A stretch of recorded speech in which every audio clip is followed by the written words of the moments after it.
sociologist. His scholarship and research focuses on ways in which schools are influenced by social and economic conditions in the urban environment. He has served as an advisor and engaged in collaborative research with several large urban school districts throughout the U.S. He has also done research on issues related to education, economic and social development in the Caribbean, Latin America, and several other countries throughout the world. He's published over 150 research articles, monographs, and topics on school reform, conditions that promote achievement, urban violence, and the potential for school choice. All of you from 58 and Charlotte have a copy of Unfinished Business. 58 of your copies are supposed to be coming here later this morning. We'd like to take this opportunity to welcome Pedro and thank him so much for taking time out of his busy schedule to spend the day with us.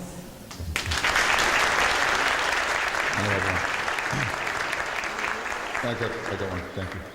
Good morning. It's a pleasure to be here, and I want to thank Debbie and Beth, I don't even know their last names, so for having extended this invitation to come and speak to you. My first time in Rochester, so unfortunately the weather wasn't as good as it'll be this weekend, I hear, but it's still good to be here. I'm also a friend of your new superintendent, Jean-Claude Brizard, and I don't know if I'll get to see him, but I will say that he has a reputation as a very dynamic, well-intentioned leader who really does understand schools, and I'm hoping that good things will happen in Rochester under his leadership. Let me say a little bit more about my background as a way of introducing some of the topics I'm going to talk about today.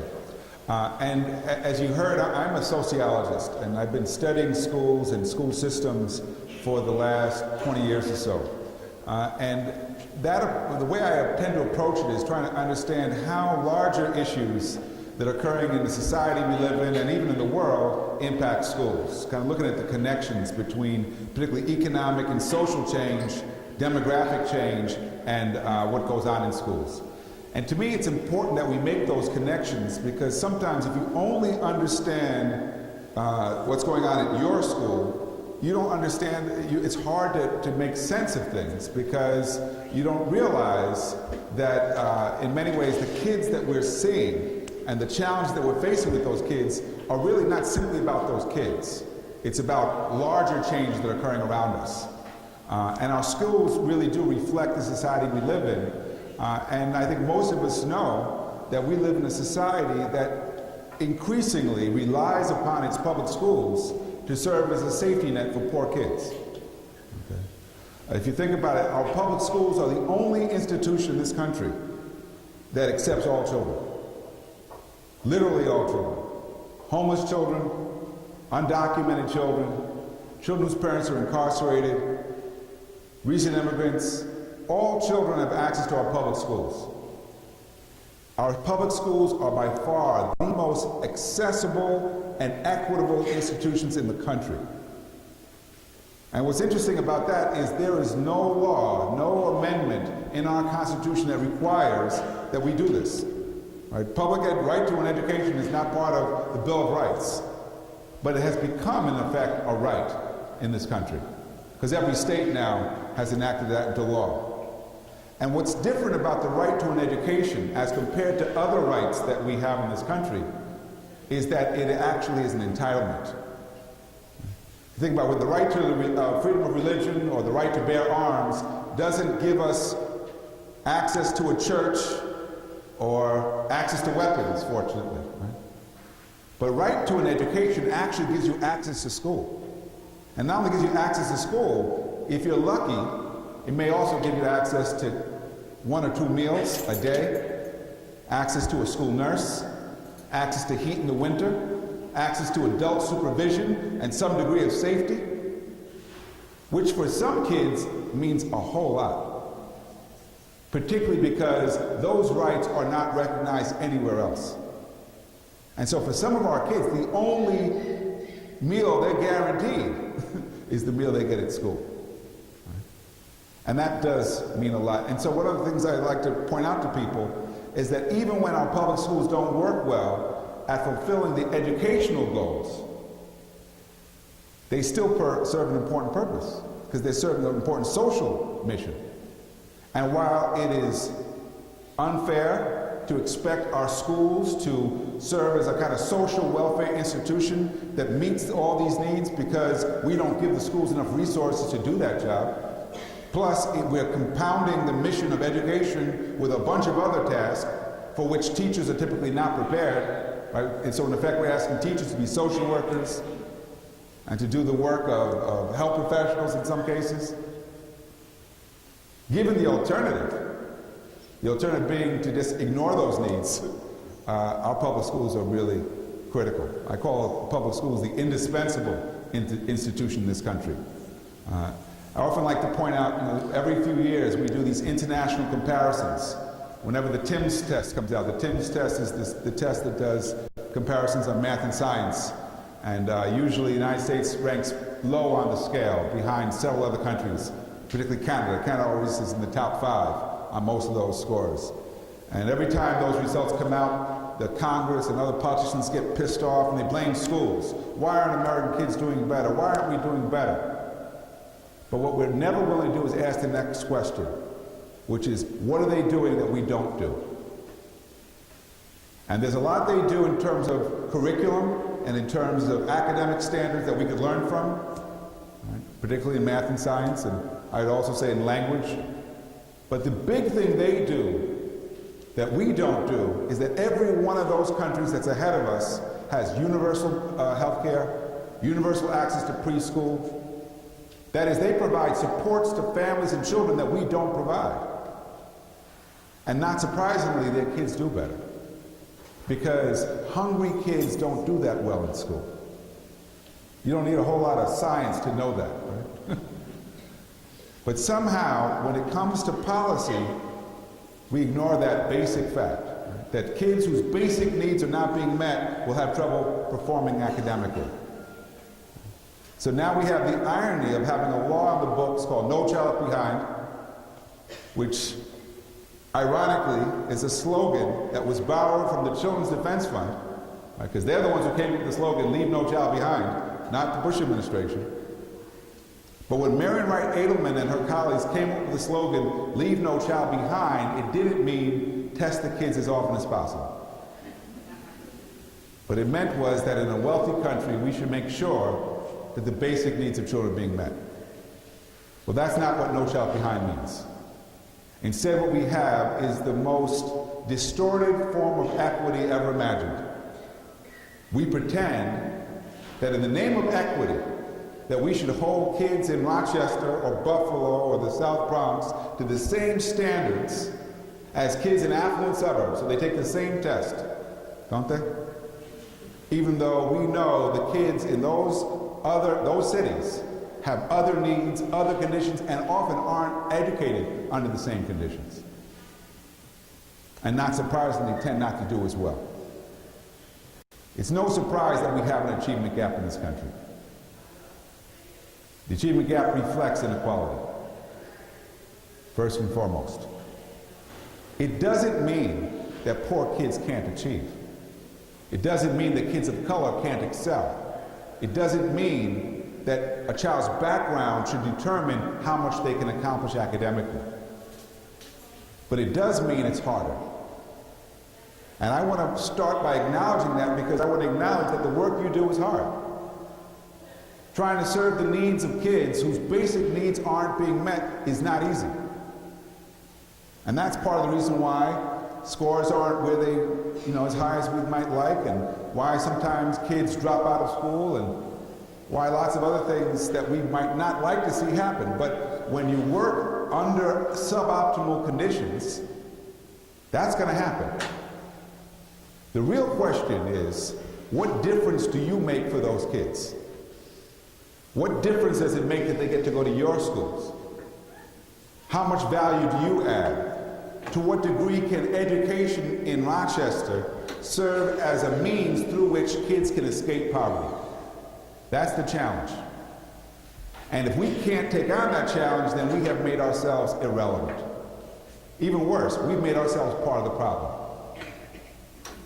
So there's a balance here that we've got to strike. A balance between, on the one hand, understanding how tough it is, and at the same time not using that as an excuse to do nothing. Okay? And so that's what I want to speak about with you today. So let me start by saying that I'm going to focus on what it takes to leave no child behind. We were talking at dinner about slogans people like to use. Some people like to use the slogan, no excuses. Right? Abigail Thernstrom and her husband wrote a book called No Excuses on the Achievement Gap. I don't like that slogan. I think there are lots of excuses, good ones. And if you know the kids and you understand what's happening in their lives, sometimes you say, wow, these kids have real excuses for not coming to school all the time. Because if you had their life, and if your life is as difficult as them, some of you might not get to school all the time. I have a principal I work with in the South Bronx, and we were talking about what it takes to serve kids with high needs. And she was listening, and she said, well, you know, I have a kid. He's one of our best students. But he's in danger of not graduating because he'd been missing so many days of school. So I start calling home, and getting no answer. So I decide I'm going to go visit. So she goes into the South Bronx, into a tough neighborhood, into a large apartment building, no elevator, walks the 7 flights of stairs to get to the apartment, knocks on the door. Grandmother answers the door. She can't speak a word of English. So in her broken Spanish, she says, look, I'm here to find out why Luis is not going to school. So the grandmother gets it. She said, you want to know why he doesn't come to school? She said, come inside. When she comes inside, she says, you see that man there in the wheelchair? She said, that's his father. He just had a stroke. He used to run the bodega. Now Luis runs the bodega. Sometimes he's up till 3 in the morning. When he goes to bed at 3 or 4 in the morning, I don't tell him he has to be at school at 8. Because if he doesn't run that bodega, we'll be out on the streets. So the principal looks and she says, oh, okay, I understand, I'm sorry. Now, some people might look and say, I don't give a damn about the bodega. He has to be in school, that's the law. My job as an educator is to get the kid in school. This principal understood the family needs a place to live. Luis is actually being responsible for supporting his family. He wasn't out playing on the streets. He's working. She then says, well, how do I work with this family to make it possible for this kid to finish his education and help his family? So what'd she do? She went and talked to community college. She found a way to get him to enroll in community college classes, get his GED so he could graduate and start in community college right away. Because she knew it was important for him to finish that education, but also that he couldn't do it in the traditional hours. He needed a more flexible schedule. Whatever it takes means that we do whatever it takes to find a way to help our kids get the education they need. It doesn't mean we stand in judgment and condemn their parents and condemn their children because their lives are so hard. That's what it means. And I'll come back to that again later. Excuse me. So let me start by saying a few things about why closing the achievement gap, why educating all kids is so hard for us. I think the first thing that we have to acknowledge is that it's so hard because we've never done it before. We've never before, as a nation, expected all kids to achieve. That's the one part of No Child Left Behind that I really think is so important and so significant. That for the first time in this country's history, we have a law that says there must be evidence that all kids, regardless of their backgrounds, are learning. Now, while I would argue with anyone with regard to what constitutes the evidence, I think a single test score is bizarre to use as the sole indicator of how much kids are learning. But I do think there should be evidence that kids are learning. And the simple fact is, part of the reason why many school districts are struggling with No Child Left Behind is because they've never had to produce evidence before. They've never been accountable before for all their kids. And what's interesting about this is that some of the school districts that are having the most trouble with No Child Left Behind are not the urban districts or the rural high poverty districts, but the suburban districts. Because when they're forced to disaggregate the data and we look at how all their kids are doing, lo and behold, even school districts that are doing a great job at serving affluent kids and sending some of the best colleges in the country, when you start to look at, well, how well do they serve poor kids? How well do they serve the kids of color? Many of those suburban districts don't look that good at all. And so accountability is important, but accountability isn't enough to actually help schools figure out, how do we serve all the kids? How do we meet their needs? What are realistic expectations? And that, I think, is something that as educators we have to keep asking ourselves. How do we do this work? And there are no shortcuts. There are no easy answers to this. And I was talking to the principal of this high school, Debbie, last night, and one thing she said is, you've got kids sometimes graduating in 5 years. Some kids not graduating but getting a GED. To me, that is an accomplishment that you should not be penalized for, that you get those kids to finish. That's whatever it takes. And to some degree, we need to make sure that the laws reflect and acknowledge the accomplishments of a school like this, because you're not the same as an affluent district with serving middle-class families. You're working on different conditions. Second thing is that closing a gap is hard because we have beliefs that have led us to believe that it can't be done. Because for the longest time in this country, we believed that intelligence was biologically determined. That is, it was in the genes. Some kids have it, some kids don't. In fact, I would argue that those ideas are still rooted in our notion, for example, who's gifted and who's not. We think some kids are gifted, and therefore we give them the best, and those who are giftless, just expect less of them. That idea that intelligence was innate led us to believe that the job of schools was to measure through testing and through assessment, and then based on those assessments to sort kids accordingly. And that's one of the reasons why we track kids, because we don't want to waste good talent, good resources on kids we don't think have the potential. Well, the problem with that idea is that when you see intelligence is rooted in the genes, you're not troubled by the fact that some kids are not achieving. You say, well, they simply don't have the potential. They don't have the ability.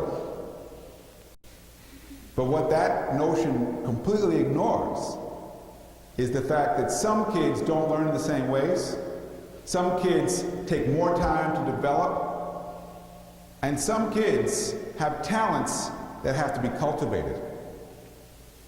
No Child Behind actually forces us to recognize that the job of schools should be to cultivate talent in children, not merely to measure and sort. If you see yourself as in the business of cultivating talent, then you actually educate kids differently. Because what you're doing all the time is you're looking at potential. You're looking for potential. You're trying to find ways to build on strengths rather than judge kids based on their deficits. I often say that a good metaphor for a different way of educating is if you're functioning under the old paradigm, which views intelligence as innate and biological, then you probably see yourself as a referee. If you're focusing on cultivating talent, then you see yourself as a coach. A referee stands and just says, out, safe, call it like I see it. You didn't get the work, you failed. I grade. You do the work, I grade. A coach says, no. You may not know how to tackle right now, but I'm going to teach you how to tackle. You may not have shoot free throws now, I'm going to teach you how to do that. I'm going to get you faster, stronger, more skillful. Because a coach is invested in the success and the improvement of the athlete. Teachers who function like coaches don't just judge kids. They look at the talent and potential and they ask themselves, how do I get this kid stronger, more confident, to feel better about what they're doing so that there's growth and improvement over time. A teacher who sees themselves as a coach is invested in learning because they understand that teaching and learning are connected. Very different way to think about education, isn't it? We need more teachers who function like coaches. But that starts from beliefs. Do you believe there's talent in the projects? Anybody? Do you believe it? And not just at basketball? Do you believe there's talent in the trailer parks? How many of you come from a family where neither of your parents graduated from college? Raise your hand. Look around the room. How many come from a family where neither parent graduated high school? Look around. Me too. Neither of my parents graduated high school.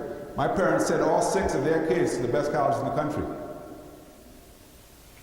Your background should not determine how much you can accomplish in education. You know what that is? That's the American dream. That's the American dream, isn't it? Now ask yourself, when you look at your schools, and you look at which kids are achieving and which kids are not achieving, to what degree is it about their backgrounds? When you look at who's in the gifted classes, who's in the honors classes, who's in the AP classes, will you find the kids who have single parents, kids whose families are struggling to get by, who don't speak English at home? If you don't find that, then something is wrong, and not with the kids. Something is wrong in the way we treat the kids. Something is wrong in the way we organize ourselves, because the talent is out there. It's amazing. We can find talent in athletics, can't we? There's a little town just outside of West Palm Beach, Florida, called Belle Glade. Belle Glade is a dirt-poor town. High illiteracy rates, high HIV rates. It's just a miserable place. Most people don't even, there's no paved roads. Most people don't even have indoor plumbing. And Belle Glade has produced more professional football players than any city in the United States for the last 20 years. It's amazing. We can get football players out of Belle Glade. I bet you if we cared as much, we could get scientists out of Belle Glade too. We can get lawyers and doctors out of there too. It would take a different kind of focus. But it all reflects our priorities. Schools that make a difference don't judge kids based on their backgrounds. Third point is that beliefs are important, but then you also got to know how to do it, right? I mean, you can't just want it to happen. You actually have to have the skills and have some strategies in place to make it happen. And that means that we've got to keep asking ourselves, what does it take to serve all these kids? What do we need to do differently? This is what we should be talking about all the time in our staff meetings, in our department meetings. We should be asking ourselves, okay, why aren't we getting through these kids? What do we need to do differently? Some kids need more time, period. They're not going to do it in the same amount of time as other kids because they came to us less prepared. So we got to find out how do we make sure these kids get more time on task. Some kids will never do homework because they live in homes where the home is too chaotic. And what's more, there's no one at home to help them. So if you've created a course that relies a lot on homework, and most of the homework requires the kids to learn new material on their own, you've set those kids up. You set them up because you know very well there's nobody at home to help them. I know, I'm a parent. I have 4 kids. I have 2 in high school right now. You know how much homework I do? I have a daughter in 9th grade. She had to do a paper. I'm really impressed by, she had to do a paper comparing the Inca Empire and the Roman Empire. She has to have references, 24-page research paper she produced, worked on all year long. I said, this is really rigorous for a 9th grader. It's a good thing you have a college professor at home to help you. What about the kids who don't have a college professor to help them? Who don't have access to a computer? Who don't have a library full of books? We have a library in my house with books on Roman Empire, Incan Empire, so she didn't have to go to the library. She can just do it at home. Homework is an equity issue. We should not penalize kids because they don't have resources at home, because they don't have parents with the time and education to help them.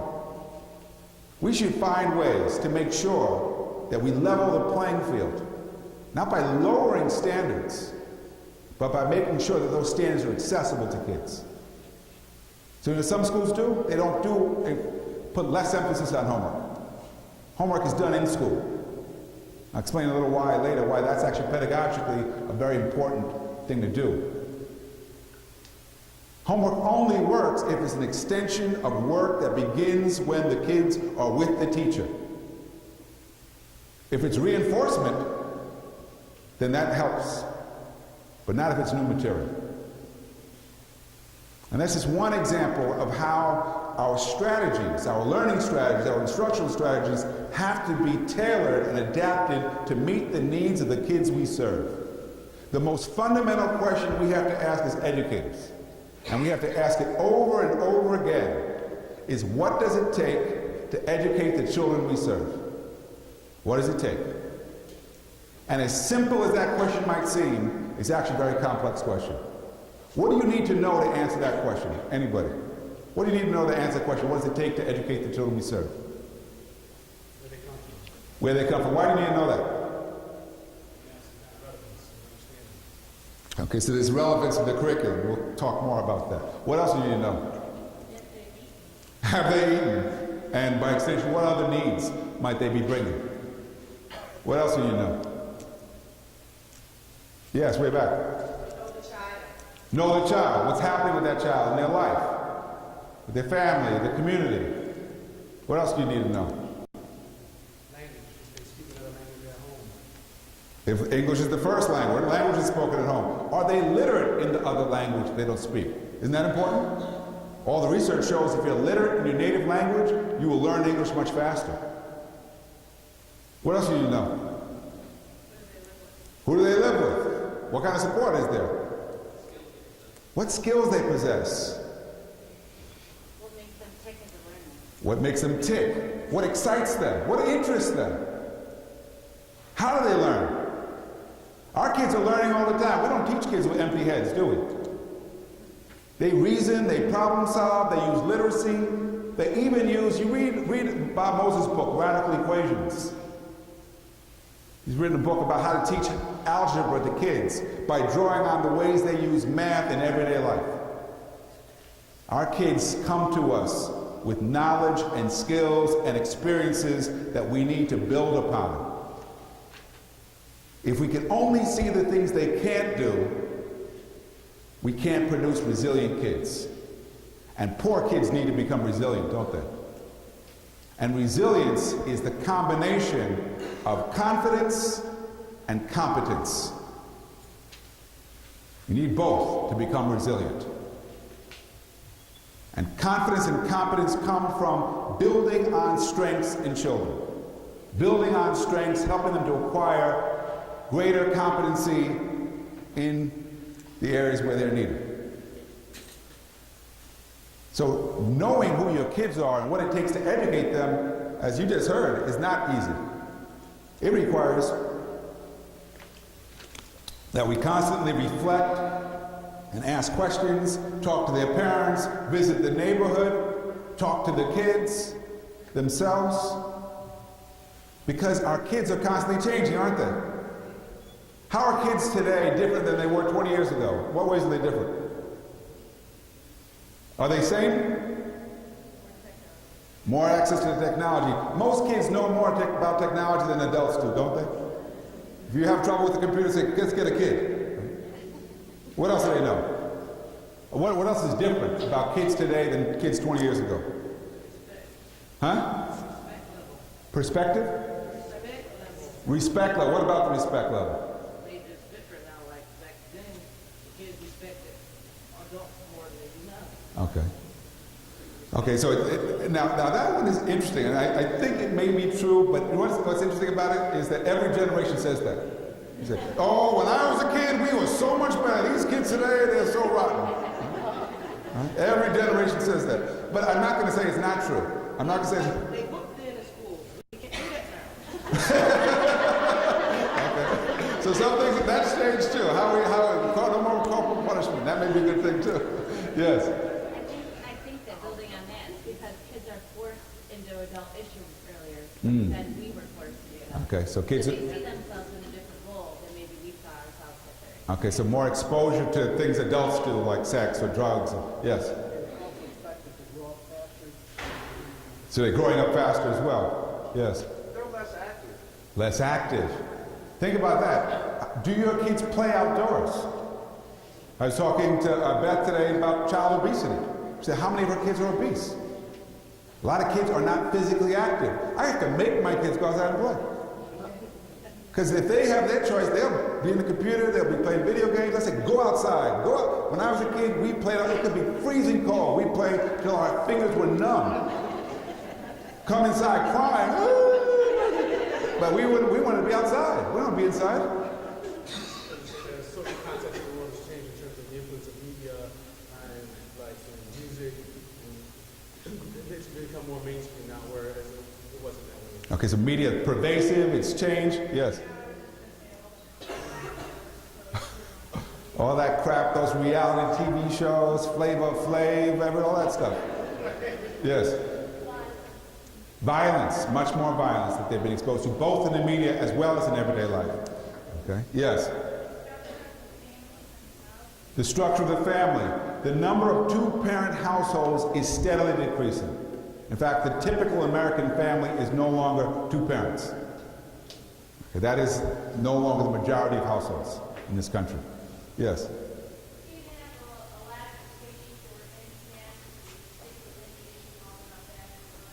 Okay, so questions of concentration or focus. Although I've seen kids who don't concentrate in school, they will play the same video game for hours on end. So it might be a question of what they concentrate. I also say this, I know kids who can't memorize anything in school, who know the lyrics to hundreds of songs. So it's a question of what they choose to concentrate upon or to retain. But I raise this stuff because if the nature of childhood has changed, then maybe we need to also change what we teach kids too, to make sure we continue to adapt to the changing nature of children.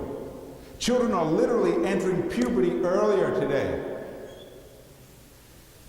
than they have in the past. We don't know why. Maybe it's the hormones in the food. They're getting bigger and they're going into puberty earlier. They're also staying in adolescence longer.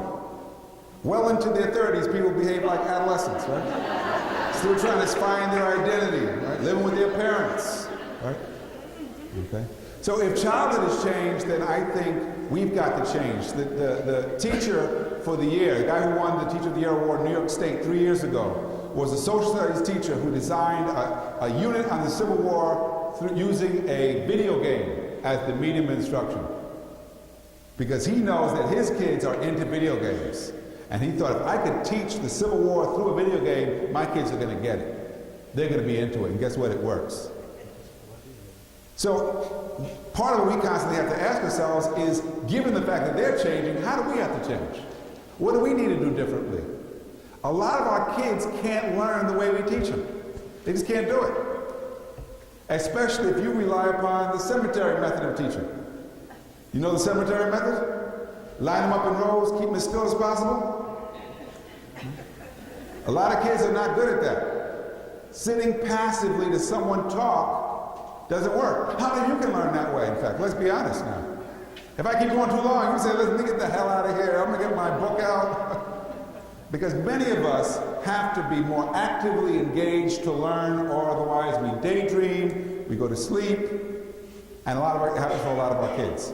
But in too many of our schools, our teachers rely heavily on lecture as the method for instruction.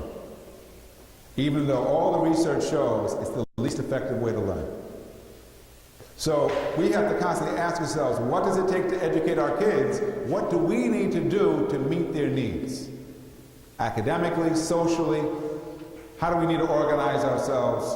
What strategies do we need to have? So I've said this already, but the main thing about the achievement gap that we all should know and keep in mind is it's really about social inequality. That's what it's about. All the gap is a manifestation of social inequality, for the most part. And what that means is that if we're going to really succeed in closing the gap, we also need strategies to mitigate the effects of poverty and of inequity. So if you know there are kids who are not coming to school hungry, or who are coming to school hungry, we got to get food for them, especially after school. If you have an after-school program, you want to get kids there to do their homework, you better have some food. You have hungry kids. If they can't eat, they're gone. They're out of there. And part of it, I said, well, God, where are we going to get the food from? We live in a rich country, don't we? It's America. We should be able to find ways to get food for our kids if that's what it takes to get them to learn. I work with a middle school in Atlanta. 30% of the kids at the school are homeless. The principal knew the hardest day of school for those kids. What's the hardest day of school for homeless kids? The first day of school. Why? Everybody's wearing new clothes, and they're wearing the same old raggedy clothes. At least on the first day you want to look good, right? So what'd she do? She went out to Target. She said, my kids need sneakers, jeans, t-shirts, backpacks. Can you help? They said, we'll help. Will you put up a sign saying Target helps my school? She said, I'll put it in neon lights if you want. And they have a partnership between Target and her school because she knows her kids need clothes. Work with a school in the Lower East Side, PS 188. And they bring everything their kids, they have 20% of their kids are homeless. They have an internet cafe at their school that stays open till midnight. Available for use by not only kids, but by their parents. Kids are doing animation and all kinds of, get homework assistance at that center after school, and they do it because they know those kids need to be in a safe place at night. So when we know more about the kids and what the needs are, then we have to use that and say, okay, what do we do to address some of those needs? If I told you today that when you leave here, there's going to be a large man in the parking lot who wants to fight you, and this large man has a reputation for violence. And suppose you told Debbie or Beth, said, you know, Pedro's warned me about this guy who wants to fight me. And they said, listen, don't worry about it, just do the workshop. We'll deal with that later. How many of you think you might get on the phone and call a friend to meet you after the workshop's over, out there in the parking lot? And how many of you would think that maybe you need to skip school early to avoid the large man? Let's be honest. How many of our kids every single day have safety issues that they have to contend with on their own and know very well that no adult at school will walk them home? They have to deal with it on their own. Safety is one of those basic issues. Abraham Maslow talks about the hierarchy of human needs. Was it the base of the hierarchy? Safety, nutrition, the need for love. And what Maslow argued is if those basic needs are not being met, it's very hard for kids to experience healthy human development. We have a lot of kids whose basic needs for safety, nutrition, emotional support are not being met. We can't ignore those needs. And I'm not saying it's easy to figure out how to address them either. That's the thing we have to strategize around, get creative, and figure out, okay, what do we do? I was at a school in the South Bronx 2 weeks ago. It's a great school, very supportive environment, created for all males, because they want to find ways to help boys become more successful in school. But they've lost 35 kids this year because the kids are being jumped, they're being mugged on their way to school, and they don't know how to protect them. He said, we can keep them safe here, but we don't know what to do about the neighborhood. But what they're doing now is they're working with community groups, they're working with the local police department to figure out ways to make sure their kids can get from the subway to the school without being attacked. Because they know that's got to be part of the job too. So those are the kind of questions we need to ask if we're going to see this gap in achievement begin to close. We also need to recognize that the gap is about more than just grades and test scores and graduation rates, because there are other aspects of education that reflect those disparities. And probably one of the ones that's the most blatant is discipline. Which kids get the most punishment in school? Which kids are most likely to get put out of the office, sent to detention, suspended? Tell me about those kids. High achievers? They're struggling academically and they have social and emotional situations, they're part of poverty, and they get disciplined. Okay. All right, so they're struggling academically, they got social and economic needs, and they get in trouble in school. So think about this. We disproportionately punish the neediest kids, and we typically punish them because of their needs. Now that sounds cruel, doesn't it? But think about it. Kid comes to you, they're abused and neglected at home. They're not the best, they don't have the best attitude when they get to school, so they're argued, they're rude, they're fresh. What do? Send them home for more abuse and neglect. Kid can't read, and they're in the 6th grade, so they're embarrassed. So they want to get put out of class, don't they? Because every time they get called on, it's a reminder that this is the dumbest kid in class. Put me out. And well, we oblige them, don't we? Say, yep, send them out. If we don't start by asking what is behind the behavior problem, why is the kid acting out, and what do we need to do to reconnect this kid to learning, what we end up finding is the behavior problems that start out fairly minor become bigger over time. Because we haven't gotten to the cause. We've only responded to the behavior. What's more, what's the goal of discipline in school? What should be the goal of discipline? To change behavior, right? To produce kids who become self-disciplined, right? So then we have to ask, okay, what would it take to get that to happen? I always say, well, Lawrence Kohlberg used to say, the goal of discipline is not to get kids to do what's right to avoid punishment. The goal of discipline should be to get kids to do what's right even when we're not looking. Right? And what does it take for that to happen? They actually have to be taught values and ethics. We actually have to develop character. That means we can't just focus on rules. I go to schools, they have a long list of rules up of all the things you can't do. No headphones, no gum, no hats. Very rare for me to go to schools that actually teach values. Integrity, honesty, courtesy. If you don't teach those things, can you assume that kids learn those things? No. If you don't teach those things, you end up with schools that are always verging on chaos. Right now in New York City and many other cities across the country, like yours, I see you got a metal detector out front. And I'm not going to say to get rid of your metal detector, you probably need the metal detector.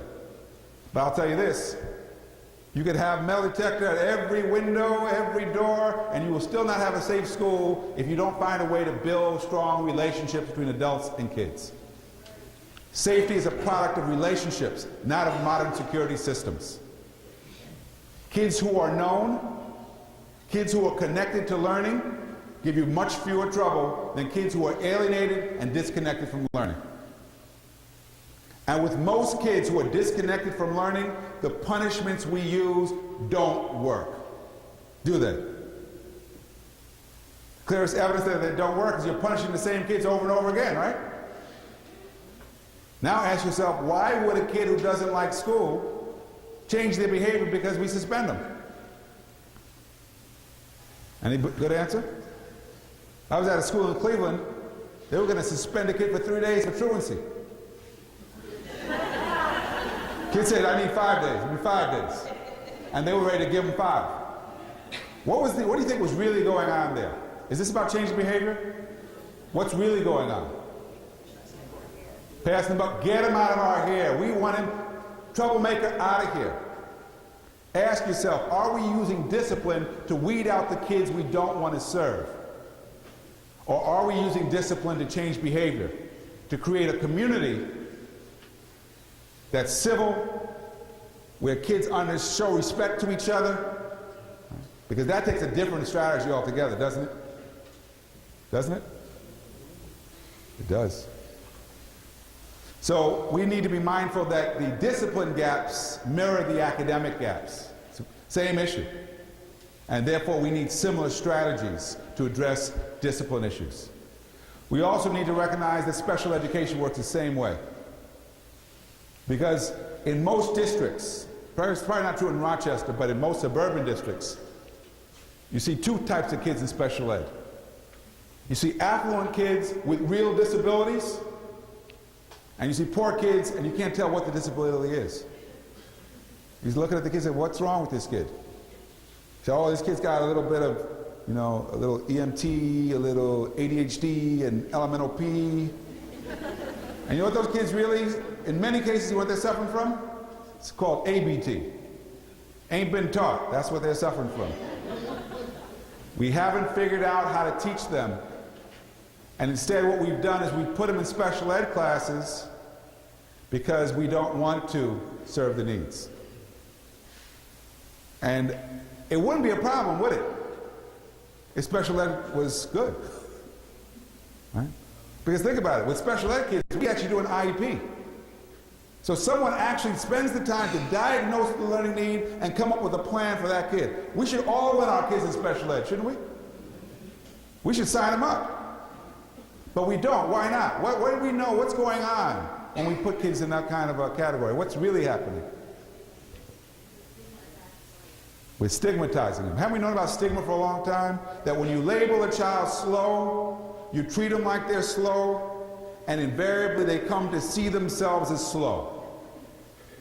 And once the kid sees themselves as slow, that's the hardest kid to teach, isn't it? Try to get a kid to read who sees themselves as slow. They'll say, look, did you read my IP? I am slow. I am certifiably slow. Do not expect me to read or do homework. Check it out. Okay? Because they believe it too. All right? We've known about the self-fulfilling prophecy of labeling kids, of stigmatizing kids for years and years and years, but we keep doing it. Keep doing it. And it's not to say that there aren't kids out there with learning disabilities and real challenges. There are. There really are. But the best special ed programs don't stigmatize, don't hide kids. The best special ed programs look like you don't have a special ed program. Because the kids are mainstreamed for most of the time, and the supports are being provided in the classroom by educators who know how to work with classroom teachers to meet the learning needs. Yes?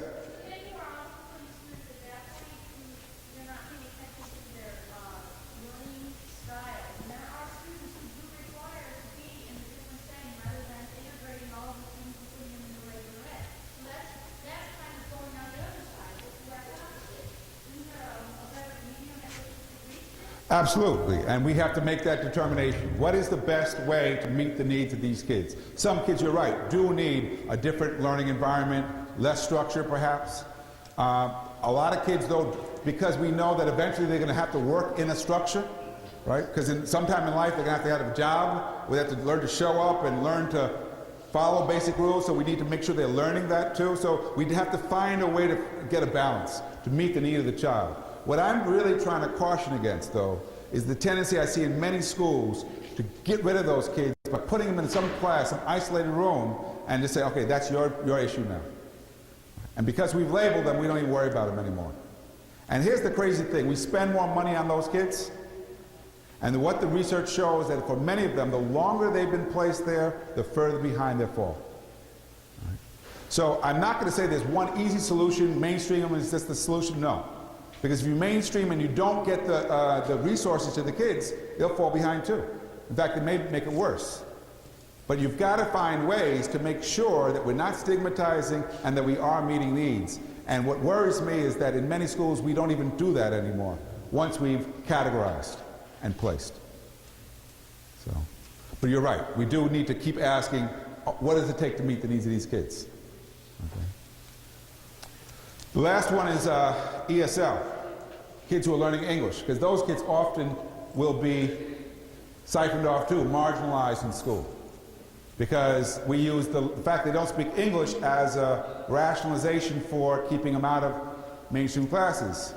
Now, the truth is, I said this earlier, if you come to this country literate in your native language, it could take between 1 and 2 years to acquire academic English. Those kids will learn English pretty quickly. However, if you come to this country illiterate in your native language, it can take 5 to sometimes 6 or 7 years to learn academic English. It can be done, it just takes longer, because you use your first language to acquire the second language. Here's the trick. Just as with special ed, we have to make sure that we're not using language as another means through which to isolate kids and to deny them access to the curriculum. Because in too many schools, ESL becomes another track, a track to nowhere. And if you've got kids in ESL who never learn English, then something's wrong with the ESL program. You should not have lifers in ESL. Sometime they need to transition out, and you've got to make sure that ESL isn't being used to deny kids access to college prep courses. Okay? Because otherwise, then those kids are going to be set up for failure too. So these are 3 areas that we've got to just be mindful of, because they are often areas where we're losing kids because we've gotten too accustomed to the idea that the discipline problems, the special ed kids, the ESL kids just aren't going to perform. So we have to keep asking ourselves what's happening with those students. The biggest challenge to closing the gap is the tendency to begin to see the gap as normal. The tendency to begin to blame the kids, blame the parents. So of course those black kids are not going to achieve. Of course those Puerto Rican kids are not going to achieve. Look at who they are. Look at who their parents are. What can you expect? And the hard thing about this is the longer you've been doing this, the more likely it is for these beliefs to set in. Because if you get accustomed to the idea that those kids from the projects won't achieve, then you don't get bothered when they don't achieve. You say, yeah, that's true. They never do. Those kids from over there, that side of town, they always drop out. They always get pregnant. That's the way they are over there. The only way it changes is when people start to get disturbed by it. When they start to ask, okay, what do we do to stop it? What do we do to break that cycle? Okay. Right now in New York City, they have an 8th grade, they've got a 3rd grade retention plan, a 6th grade retention, because they want to end social promotion. They don't want kids being pushed forward just so that they're on grade level with their age, but they are behind academically. So you get kids coming to high school reading at the 3rd grade level. So now they're doing 8th grade retention. So I'm debating with the DOE. I think it's a bad idea. It's a bad idea because all the research shows that when you retain kids, you will increase the likelihood they'll drop out. Because you get kids coming into high school 16 in the 9th grade, 17 in the 9th grade. Those overage kids are very likely to drop out of school. So what's the alternative? If you don't want to, we know social promotion is not a good thing, but also grade retention is a problem. What do we do? What do we do differently? You know what we do? We identify them early. When is the first sign these kids are not making progress? Is it in 8th grade? No, signs show up a lot earlier than that, don't they? Usually like around 1st grade, maybe 2nd grade. It's a lot easier to intervene when they're young than when they're old. It's not to say that we don't need intervention strategies when they're old, because some kids will continue to need challenges. And teaching kids to read in the 2nd and 3rd grade is different than teaching them to read in middle school. But we've got to identify kids who are not making progress early. We've got to get better at intervening, getting support early, because that is what it takes to break the cycle of failure. Yes? Then we got to just do what it takes now. And here's the challenge. So we get kids coming to high school who are, can't read at grade level. And we know if you can't read at grade level in high school, you can't do any subject. You can't do any subject because they're all literacy based. You can't do math. You can't do science. And here's the problem. We left our reading teachers back in elementary school. Right? All reading teachers left behind, right? So we got no reading teachers or very few reading specialists in secondary school, but we got kids who can't read. Okay, now it goes back to what I said before. What does it take to educate the children you serve? If you know you're serving kids who can't read, guess what you got to do? You got to teach them how to read, and guess what? You can't rely on reading specialists. You got to do reading and writing across the curriculum. Every teacher has to become a teacher of literacy in every subject. And when that happens, guess what? It works. It works. Because when there's reinforcement, kids start to benefit. And I'm going to schools now, I'm seeing music teachers who are reading teachers, PE teachers who are reading teachers, science teachers who are reading teachers, because the more you read, the more you write, the better you get. The better you get. So yeah, we got to intervene. So if we didn't catch them early, then we got to figure out a way to get them in high school. Because if we don't, those kids, we're going to lose them. Well, what about the piece that it's often said that the kids fail because they choose not to take advantage of the program that I offer to him, or he has to make a choice to do this. I know there's a lot of research on individualism. Sure. That's used as an excuse. No, student motivation is a critical piece in this, right? And I always say that if you don't have a strategy for getting kids to care about education, then most of what you're trying to do is not going to work anyway. We can't do this without the kids, can we? Kids make decisions every day that affect their education. They decide, first of all, whether or not to come, whether or not to come prepared, whether or not to come intoxicated, whether or not to apply themselves when they come. We have to influence their choices. We actually have to develop strategies to get them to care about learning. That's got to be part of the strategy, isn't it? Otherwise, we end up with kids, even if they come, they're there in body but not in mind. They're there. They turn in slop and they think, that's good enough, right? I turned something in, didn't I? And they're not focused on whether or not they learn, they're just focused on, they're doing the minimal, right? So what do we do with those kids? How do we engage them? How do we get them to care? Well, first of all, one of the things we've got to do is we've got to find out what are they interested in. We got to talk to them. Because what you almost always will find with kids is they're working harder in some classes than other classes. You see that? Same kid, one class they're working, another class no work happening. What's usually the difference between those two classes? Relationship with the teacher. Now, it might also be the subject. Right? Some kids love art, so they're going to do it in art, not doing it in math. Or they love science, whatever it might be. But a lot of times it's about the relationship with the teacher. Right? Kids learn through relationships. If they like you, they are more likely to work for you. Now we say, well, that's stupid. I mean, if the kids choose not to learn from me, who are they hurting? They're hurting themselves. Whose job is it to build the relationship? The adult's job or the child's job? The child? Okay, go ahead. Yes. Can you want to say more? Okay. And let me be clear about this. Building a relationship doesn't mean we're going to be buddies with all the kids. Right? Some people equate relationship building with being buddies. No. Kids need to know you care about them, and you care so much that you insist they come prepared. You insist you work with them. You insist that they're on task while they're there. That's how we show we care, not by being nice and saying, oh, my friend Eugene Garcia calls it the pobrecito syndrome. So, oh, pobrecito, your life is so hard. We're just happy you showed up today. Have a nice nap. That's not caring. That's not caring. That's excuse making. All right? Talk to the kids. Talk to the kids, and you will find the teachers they learn best from are challenging them, are pushing them, are showing they care about them. That's what relationship building is about. The people in schools who typically know how to build relationships the best are coaches. Not always.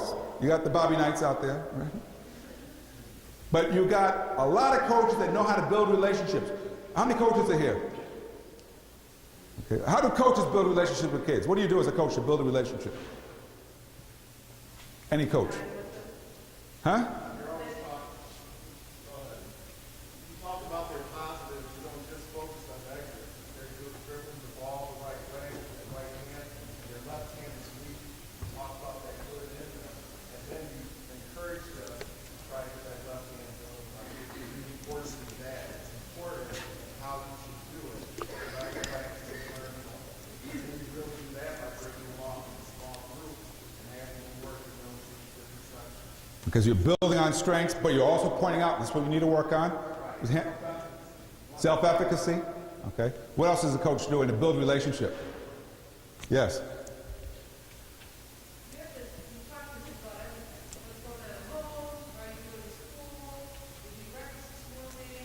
You get to know them.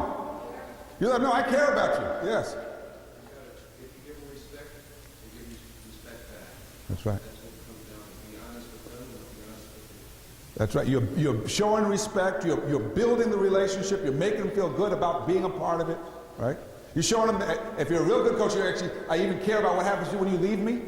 Right? Where you go next. Yes, there's a hand. I think the thing that impacted me as I started in urban education is when I sat down with a child and I said, why do you care that we're not passing? Why do you care? Why do you say I can do a D or an A? And I said, you're my children. You're not a child. And they said, well, we're going to die by 21. And I said, why? And they said, because of where we live in it. And I said, I grew up in the city. We were on welfare. We didn't have anything. We worked for what we got. And I said, I could have easily went into the West Side band when I was younger. And I didn't. And said, because somebody took care of me. So there were teachers. And I said, I care about this. And when one child got his first A this year, he said, he never got an A in his license. He said, no one ever gave me an A. He said, are you just doing that to be nice to me? And I said, no, you earned it. Here's the apple. And I can't say enough that telling them about yourselves, your story, sharing your story with them, being available to them, all is a part of building a relationship. To be an effective teacher of kids, it takes 3 different attributes. First of all, you have to know the subject you teach. Right? You have to know the content. And while that might seem obvious, most people have not studied the content since they were in college. True? And teaching is intellectual work. If you're not excited about what you're teaching, hard to get anybody else excited. Right? I was talking to a group of kids in Ann Arbor, Michigan. Ann Arbor is, home to the University of Michigan. Huge achievement gap in their schools. White kids doing well, black kids not doing well. They asked me to come help them figure out what's going on. I said, let me start by talking to some kids. I said, can I talk to some African American seniors who've done well in school? They said, yeah, we have a few like that. So they brought me 6 kids who they said had done well. So the first question I posed to them was, what was their favorite subject? And to my surprise, everyone said the favorite subject they had was calculus. Now, I never get calculus to answer the question. So I wondered, why do they like calculus? Turned out they all had the same teacher. And they described a teacher who was so passionate about calculus, so good at teaching it, that he got them to overcome their fear of math, got them to feel good about doing calculus, so good that each one was now going to go to college and major in a math or science-related field. One teacher does that. Think about the teachers that left an impact on you and particularly made you want to become a teacher. A lot of it has to do with the passion for learning they instilled in you. It takes passion to do this work well. Passion about knowledge. In addition to knowing content, you also have to know pedagogy. You actually have to know how to teach kids. Because the best teachers don't expect kids to learn the way we teach. Right? The best teachers teach the way kids learn. There's a difference, isn't it? Goes back to the difference between the referee and the judge. Referee expects you to do it my way. Right? Teachers like that confuse teaching with talking. Teaching and talking are not the same, are they? What's the difference between teaching and talking? Passion.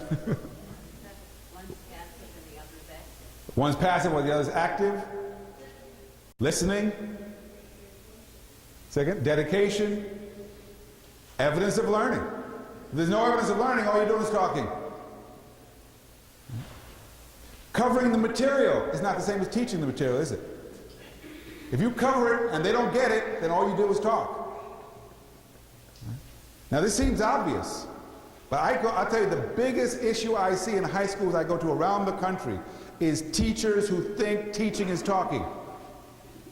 Teachers who are not invested in learning. I go to schools where kids are failing in droves and the teachers act like they had nothing to do with it. It says, dumb kids. Good teachers, dumb kids. Again, think about the difference between the coach and the referee. The coach doesn't say, if you got a coach and the kids lose games all the time, don't know any plays, fight with the other team, what do you need to do? You get a new coach, right?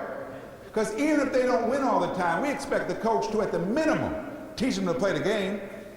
At the minimum, to learn how to conduct themselves. There should be, based on their participation, some evidence that over time they're getting better at this game. Otherwise, we need a new coach, because the coach is invested in their learning. The band teacher's invested in them learning to play music. The art teacher's invested in painting. The voc ed teachers are invested in learning. When you teach in a domain that is focused on performance, you see the connection between teaching and learning differently, don't you? If I'm the shop teacher and kids are cutting off their fingers in shop class, I can't say, I covered safety, I don't know what's wrong with these kids. They're not supposed to cut off their fingers, are they? The same standard has to apply in math, in English, in science, in history. If the kids are not learning, we have to ask ourselves, what do we need to do differently to make sure there's evidence that these kids are learning?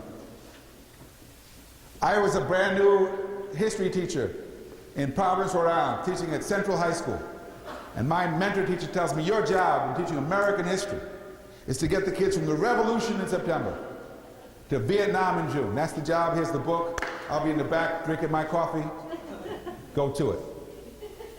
I said, really? That's the job? He said, that's the job. I said, what about the Constitution? He said, look, screw the Constitution. The Constitution's too complicated. These kids won't understand it. You're going to get caught up. Don't bother with that. I said, what about the Civil War? He said, look, you got to get to Vietnam. Civil War is too complicated. His focus was on getting through a book, not on making sure that kids actually retained and mastered the material. It's a difference, isn't it? Think about how many of our kids can put in seat time, but they didn't learn a darn thing that semester, did they? Difference. When we're focused on learning as teachers, we're constantly asking ourselves, where's the evidence that these kids are actually learning? That they actually can read, they can write, they understand core concepts. You teach differently when you're focused on learning. And some of your teachers are already like that. Now, it tends to be elementary school teachers are focused on learning much more. Tends to be, not always. Why are elementary school teachers much more likely to be focused on learning? Elementary school teachers.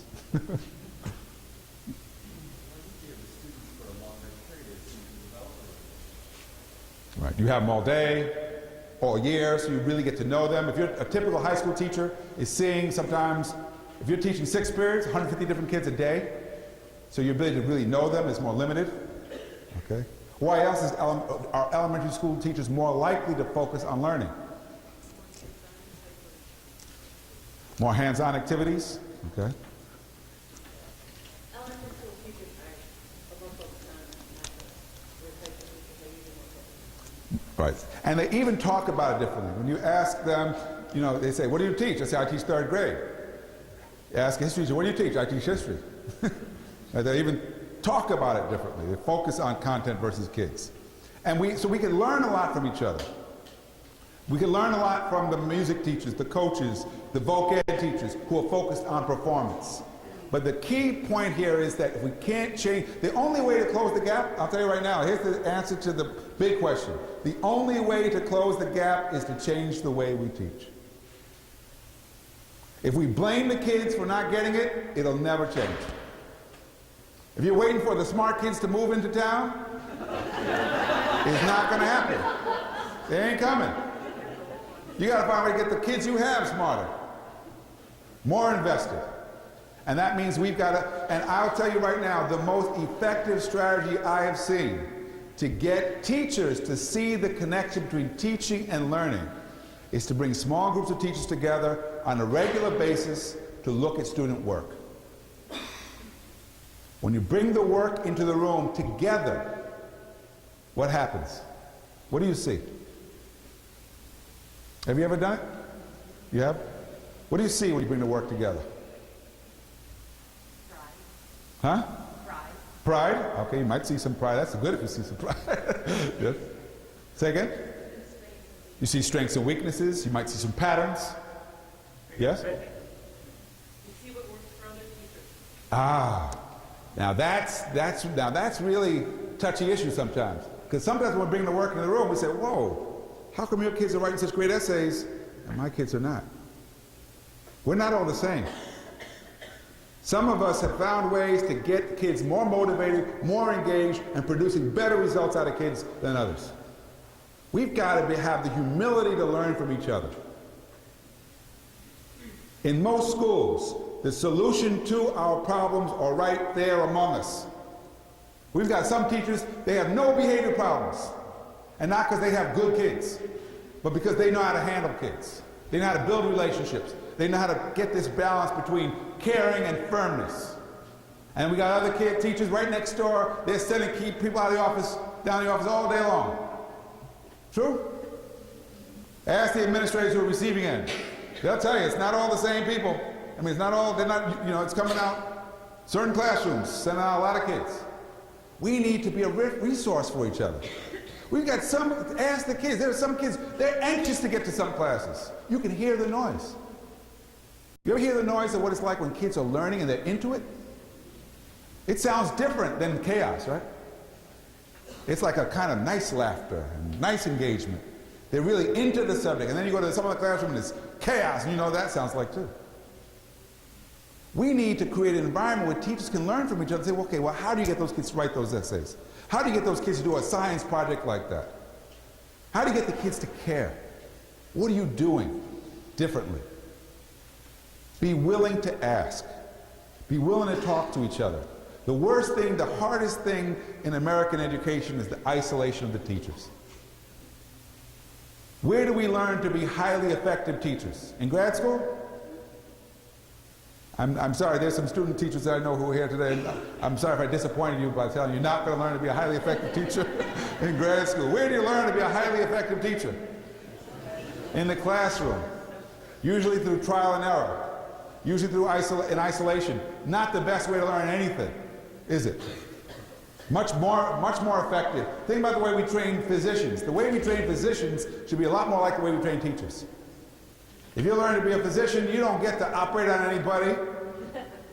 You don't even get to take their temperature without a real doctor in the room, supervising.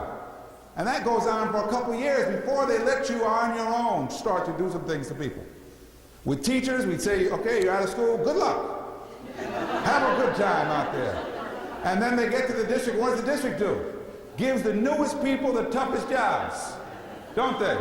So you're brand new. We got some special ed kids that don't speak English. Try out there, right? And then we say, wow, I wonder why they didn't last. I wonder why they didn't make it that year, right? Because we set them up. We've got to find ways to get teachers working together, collaborating, sharing information, bring the work into the room. Analyze the patterns together. Talk about what do we need to do to get the kids more engaged, to get them to understand the concepts. It's much better that way. Yes?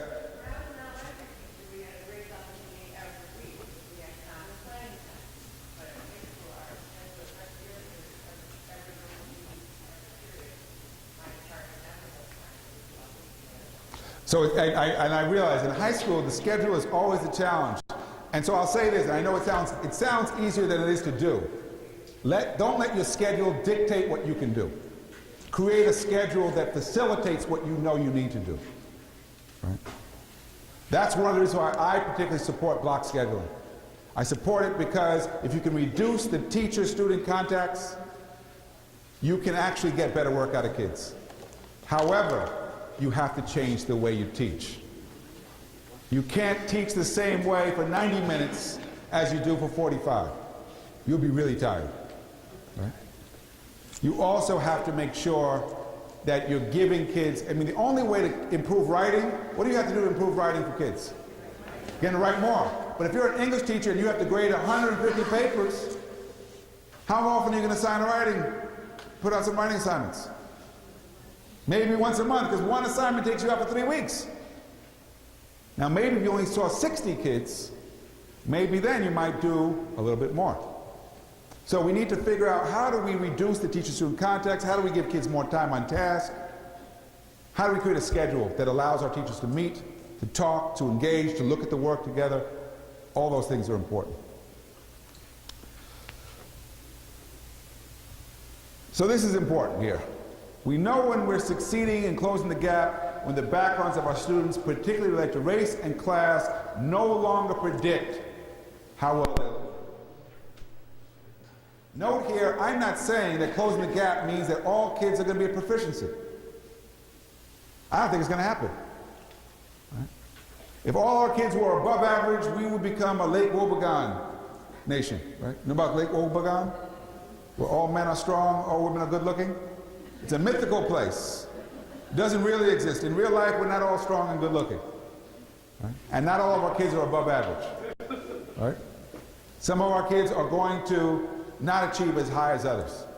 Right? There's a lot more involved. Even in the same family, you've got kids, some kids high achieving, some kids struggling. Same family.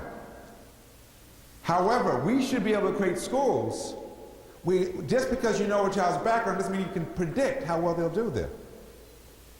Right? Isn't that possible? Shouldn't that be possible?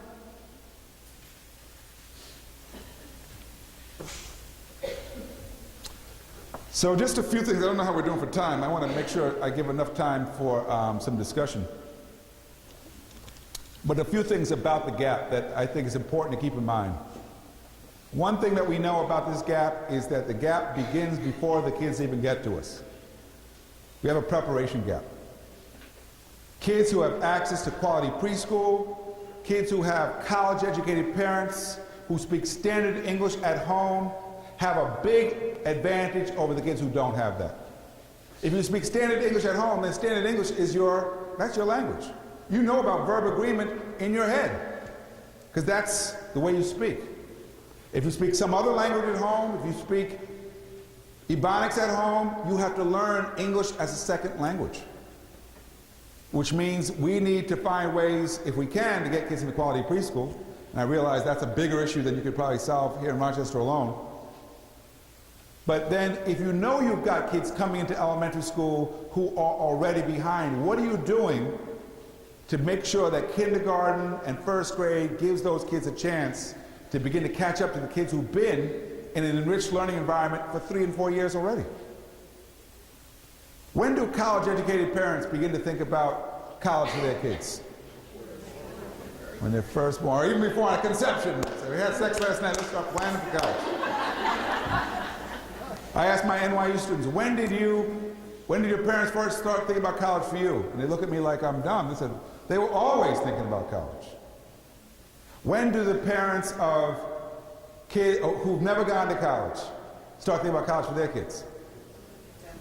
Maybe senior year, maybe 10th grade, maybe never, because they don't understand how it works. Okay. Here's a very basic truth about kids. Kids who think they're going somewhere behave differently than kids who think they're going nowhere. True? Kids who are on track to college, they have something at stake in their education. Kids who don't think they're going anywhere, kids who think they won't live to be 21, kids who think they might end up in prison, how do they behave? I have a colleague, Kristen Luker, has been doing work on teen pregnancy. She asked a question: why is it that middle-class girls have fewer babies as teenagers than poor girls? Through research, what she finds, what do you think, what's the big difference between middle-class girls and poor girls with respect to teen pregnancy? Parents, big difference. The number one difference is college. If you think you're going to college, you think having a baby at 15 is a bad idea. It's not sex. Middle-class girls are having sex too. The difference is college. If you're not going to college in your 15-year-old head, you could say, and especially if your mother had a baby at 15, that this makes perfect sense. In fact, you read the transcripts, the girls are saying, oh, if I have a baby, I'm going to get more serious now for school. And you say, what the hell are these 15-year-olds thinking? Well, because they never had a baby. And they think that having someone to love will make them more disciplined. And don't realize that they won't get any sleep at night. If you want our kids to have fewer babies, you've got to give them something else to aspire to. And the time to focus on college is not in 12th grade, is it? When do we have to start talking about college? Pre-K, elementary. We've got to keep reinforcing it throughout, helping kids to plan, to dream, to set goals, because that's part of what it takes to shape different outcomes for kids. So we've got to address the preparation gap, in part by developing strategies to work with kids who haven't had preschool, who haven't had parents who know how to support them at home. And that means early on we've got to do good intervention with kids. We've got to make sure that they're getting more time. Right? If they didn't get the time in the front end, we've got to make sure there's after-school programs, enriched summer programs, because they need more time to catch up. You don't catch up by getting slower. And most of our remediation programs are based on taking kids who are behind and getting them slower, aren't they? We take the kids that can't read and say, oh, you can't read? Let me get you together with all the other kids who can't read. And put you in a nice group together. Give you something really dumb to read now. Let's see if you catch up. And they almost never do. Right? Because what the research shows is that we should actually be accelerating those kids, not slowing them down. Accelerating them particularly through after school and enriched summer programs. Okay? What do middle class parents do with their kids in the summer? Send them to camp, right? And when do they plan for their summer activities? They wait till June? No, they're planning in winter time for summer. And when do your poorer parents think about summer for their kids? They say, wait a second, you mean on Monday I'm gonna have this kid? What the hell am I gonna do with this kid all summer? Did anything, will you have any ideas? And now they want some help.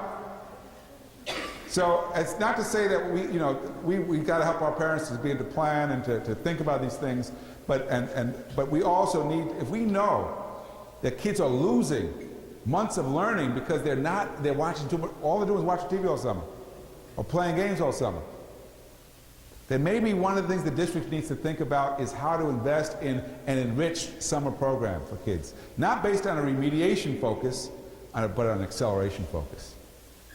Okay, and there are a number of districts doing that now. The other part of the gap is the opportunity gap. Gloria Ladson-Billings calls it the opportunity deficit. And that's about the ways in which we sometimes deny kids the opportunity to learn. In some schools we do it by assigning the highest achieving kids to the best teachers and the lowest achieving kids to the you fill in the blank. Okay? Now, if you don't do that in Rochester, I say, hey, I'm happy. Because in many places, that's exactly what they do. In New York City, they call it the Urban Teaching Fellows Program. They take the least prepared teachers, give them 6 weeks of training in the summer, and then send them at the most challenging schools. And I keep telling them there's no research anywhere I've ever seen that this will work. Because you actually need more experience to work with those kids, not less. More skill, not less. But that's just one example of how we deny kids the opportunity to learn. We deny them the opportunity to learn by not challenging them, by not giving them access to rigorous material, by not pushing. All those are denials of opportunity. And so ask yourself, are there kids that we've set up? Are there kids that we have in a bungalow somewhere that are being taught by someone who clearly does not have the skills to teach them? Some places, it's blatant. I was at doing a workshop in Montclair, New Jersey, affluent district. Doing a workshop with all the principals. And I talked about this denial of the opportunity to learn. And the fact that someone needs to stand up and say, it's got to stop, we can't do this anymore. So the principal of the high school raised his hand, he said, I'm new here. He said, but I've seen something that disturbs me. I said, what's that? He said, well, every day the bell rings and I see a group of African-American boys who linger after the bell. And no one is bothered by it. These kids come late to class, they're in the hall for a long time, and no one seems to be troubled by it.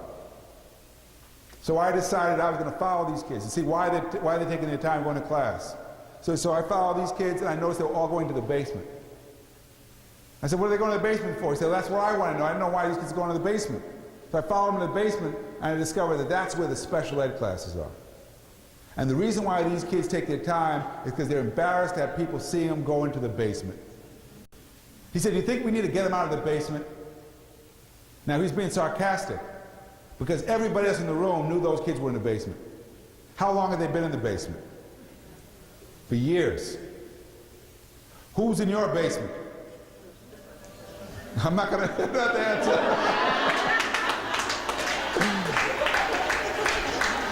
Okay? But we have to ask ourselves these tough questions. Who may we have denied the opportunity to learn because we set them up? Okay, because we set them up. If we don't ask ourselves these questions, nothing changes. Okay? And if you're not doing it, then you say, look, we move on. We don't do that here. That's not the way we do things. So I say, hallelujah. We also have a gap between teachers and students. because the relationships are weak or strained. People who don't like kids shouldn't teach. True? They're probably not happy anyway. They're miserable. I talked to a teacher the other day, she said, I only got 15 years to retirement. 15 years. Yes? Could I add to that, they shouldn't be administrators? Absolutely. They shouldn't be in education now. Maybe they could be gardeners. There's lots of other professions they could take on. But education, you have to like kids. That's like kind of one of the requirements, right? Because kids learn through relationships. I can't say enough. You read Anthony Bright's book, Trust in Schools. It's all about how relationships between adults and kids shape outcomes. I work with a school in Portland, Oregon called David Douglas High School. One of their strategies, every kid, when they enter the 9th grade, must join a club or a sport. Every kid must be on something. Because that's their strategy for relationship building.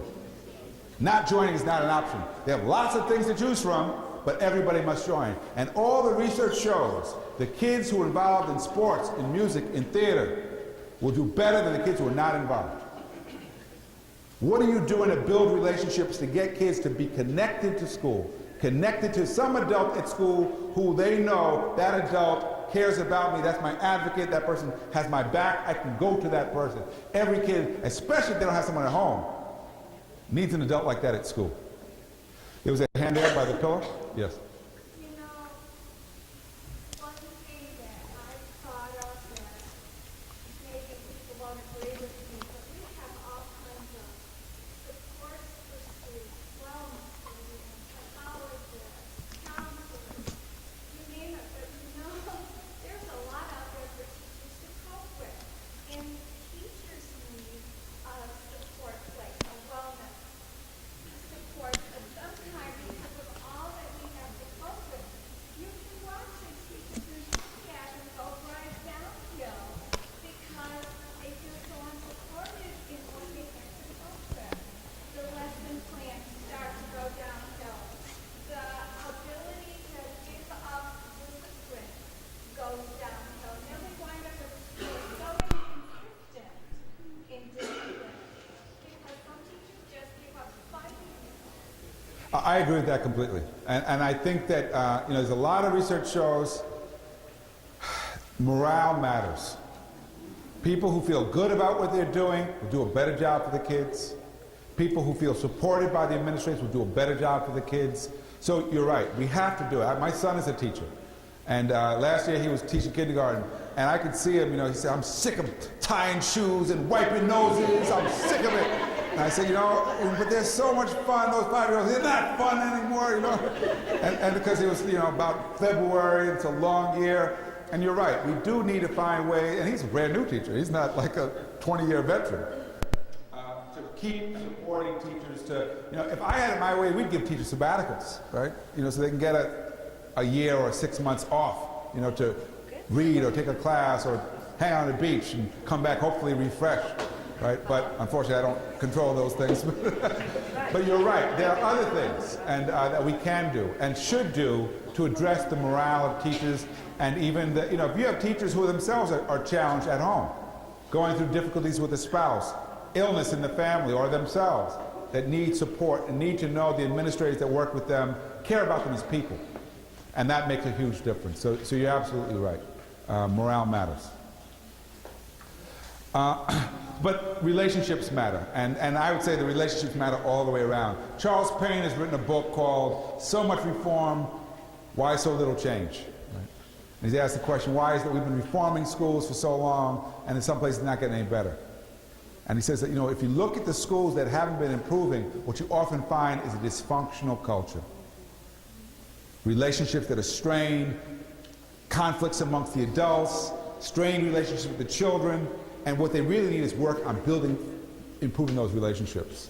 I'll give you an example. A school I visited in Western Michigan, they had a problem with high dropout rates, a lot of behavior problems, and this is a rural school serving mostly poor white kids.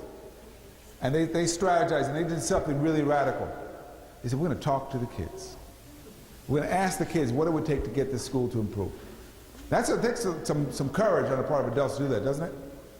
Because sometimes the kids might tell you, what's wrong with you? Okay? But these kids told me, you know what we need here? We want more sports. And particularly, they were into basketball. This was a basketball school. The basketball team, the varsity team, had room for 12 kids, but all the kids were into basketball. So they decided they're going to create an intramural program, boys and girls, and they also decided that every team had to have a member of the staff on it. So they did a draft, they picked the teams, they play their games at 6 a.m. before school starts. At 6 a.m. the school is packed, because everybody wants to see what the math teacher looks like in shorts. They want to see the game. They said attendance has gone up, everything has improved. There's been a big morale boost in school just because they created this intramural program that costs them nothing to do.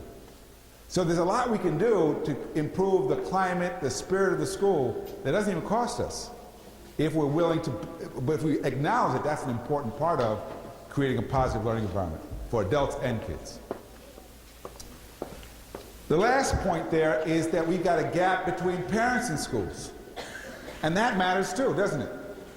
All the research shows your highest achieving students almost always have a parent that's behind them, a parent that's pushing, a parent that's encouraging. It doesn't necessarily mean that you see that parent. Some parents are working so hard, they don't have time to be at school at 3 o'clock in the afternoon. I said earlier, neither of my parents graduated high school. They hardly ever came to school. They were not involved in clubs. They never once, I played sports the whole time I was in high school, they never once came to a game, because they were working all the time. But if I brought home a grade that was lower than they expected, you better believe I felt it, I heard it. Because that's how they showed, in addition to encouraging and telling us that education was important. You've got parents out there who care about their kids, but it doesn't mean that you're going to see them. I think too often we hear people say, well, these parents don't care about their kids. And I say, well, how do you know that? Did you ever talk to them? Now, it's not to say that there aren't some parents out there who really should never have been parents. Okay? And they contribute to the problem the child experiences. So I will acknowledge that right away. And with those kinds of kids, we need other strategies to make up for the negligence of parents. And I can give you an example of a school in Mott Haven section of the Bronx is doing just that with a mentoring program for kids like that. But there's other parents out there who with just more encouragement could play a more supportive role with their kids. Some parents, all we have to do is tell them, we want you to make sure you get your kid on time, get them to bed on time, ask them about the work, read to them, especially when they're young. Parents are much more likely to play a role when the kids are young. When the kids get older, very often the relationships become a little bit more distant. And the kids don't want the parents as involved. But we need strategies to engage parents. We need strategies to get parents to understand they have a role to play in supporting their kids. And we need to recognize that that's got to be a critical part of this, because all you have to do is look at if you go to, there were some people here from the suburban schools. If you're from a suburban district, raise your hand. Okay? A couple. When you ask, okay, who are your schools accountable to in suburban Rochester? Their parents. Okay. And who are schools accountable to in inner city Rochester? Superintendent. Right? Or the board, or problem, isn't it? How do you know you're accountable to the parents and where you live? Sure, the pressure comes from if you do something wrong, but it's probably a bad one, but really should always stay accountable. And those parents feel entitled to make sure their kids get a good education. If they don't, they let someone hear about it. They put pressure. They insist. And if they don't get an answer at the school, they go to the board, because they think that's their right. When you're in a district where you don't have that kind of parental pressure, it needs to come from somewhere else. It needs to come from within. Otherwise, things will lapse toward mediocrity or worse.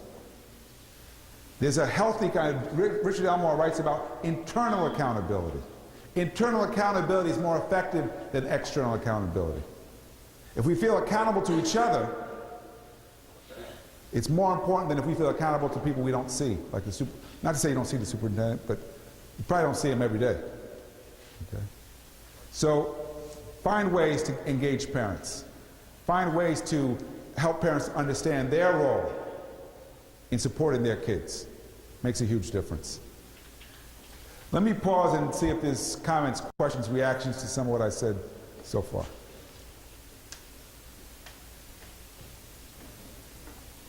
Yes?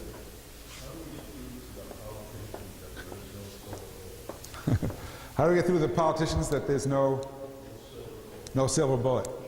I don't know. I mean, I'll tell you honestly, I've been working at it for a long time. And I was asked in March to speak to the National Governors Association, so all 50 governors. I said, what an opportunity. So I went down to D.C., and they said, you have 15 minutes to speak about chronically failing schools. I said, and we're going to take 30 minutes for questions and answers. I said, okay. So I had to make the most of these 15 minutes. I said, well, the first thing you need to understand about these schools is that they're all serve poor kids, and that a lot of the issues, academic issues, are related to poverty. And so you need a strategy for addressing some of that.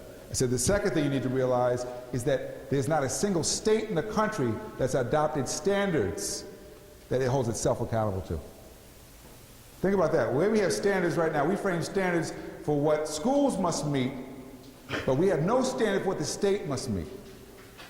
Right, we have standards for highways, we have standards for water, we have standards for food and drugs, but no standards for schools that the state's accountable for. I said, if we can get a state that adopts standards for itself, that would be a big breakthrough.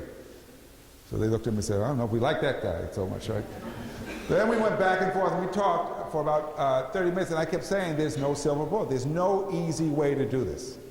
There are lots of things that help, but there's no one thing. It's not like if we just do charters, it's going to solve it all. If we just do more testing. And that's part of the problem, is that in politics we keep focusing on a silver bullet. And it's hard to get through, with policymakers. In New York City, I'm probably one of the most public critics of Mayor Bloomberg, because I keep saying, because especially when you're a billionaire, you really think you know what's going on.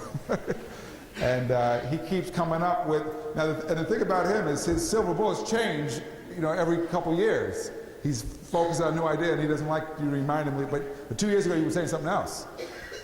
I keep pointing out that there's no silver bullet. So for a couple of years they thought that the solution to the high schools was to make them all small. Make them all small. Small schools everywhere. I said, but you know what? Some of your small schools suck. Because size is a necessary change, but not sufficient for improving instruction, not sufficient for improving the climate in the school. And they don't like to hear that stuff. So I don't know how to get through those elected officials. But I think that ultimately a lot of this is political. And we do have to figure out ways to get policymakers to understand what the challenge is. Yes? You motivated us today at these meetings, but it was here.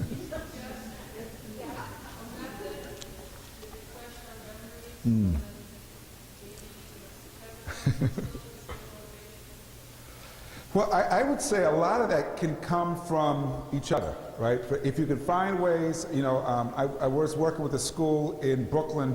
They started the year with a retreat where they looked at their data. They did a lot of community building work as a way to kind of remind themselves that they're in this together. There's a school I work with in Manhattan, Landmark High School. They have a staff meeting every morning. It lasts 10 minutes, 10 to 15 minutes.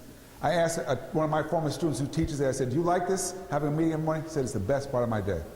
I said, why? He says, because it reminds me I'm part of a team.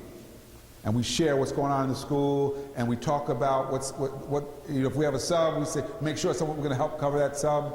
So there are things like that you can do to build each other up, to help to address the morale. And I encourage you to come up with some strategies like that to sustain you, because I know, come March or February when it's cold outside, you've got several months to go and there's no break to look forward to for a few weeks, that's when it gets real hard. And that's when I think being able to turn to each other can be a real source of inspiration and encouragement.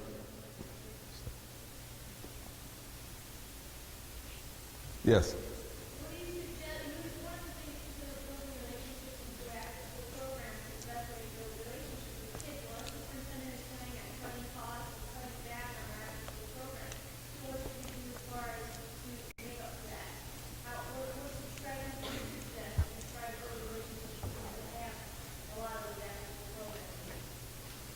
Now, I'm not knowing enough about your budget or your community, I can't come up with anything quick. I would say it would help if you knew what the city's resources were in terms of parks and recreation. That maybe there could be some collaboration if the district doesn't have the funds with community groups to do some after-school programming for kids. That could be a way to go. I'm not sure. I don't have enough information really to respond to that. Reducing the amount of money and funds, I think that's interesting. I think we're looking differently at how we define and use extended services. So I think you're going to see more money. That's a very focused area for them right now, and you're going to see more funds and resources coming over. But they're going to look different at the end of the day. Okay. Yes. Anybody?